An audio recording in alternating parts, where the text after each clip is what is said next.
السلام عليكم ورحمة الله تعالى وبركاته. نيكا وتراغلا واي تراغلا لوركي waa laga dajin waayay markii lowrkii laga dajin waayay isagana wuxuu soo socday ilaa mayl badan buu soo socdayo xalay oo dhan buu dhafarsanaa oo TikTok live saarnaa oo isagoo dhan uu diiqadoonaya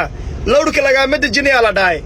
war ninkii wuxuu dhahay waxaas wax shaqeynaya ma buu dhahay wuxuu sameynay balday day waa waree alaabtii uu waday marka laga dajin waayay isagoo dhan buu qaaday gaarigiiba uu jijibiyay day alaabta soo daadinay markii laga dajin waayay alaabta dhanayd saas buu galaya waa khayr mas'uul waay darawal badan saana way jiraan darawal hada taqaan nooc khayr mas'uul ah noogu waa waaninayay war marka taraagla tahay waxa loo baahay mas'uuliyada ku saaran war lowrka dulqaadna waa loo baahay sabta waa lagu caynaya marka waxa loo baahay dulqaad loo baahan yahay sharaf iyo karaama loo baahan yahay darawal noocan hada taqaan u sheer garay looftana waa ku dhimanaa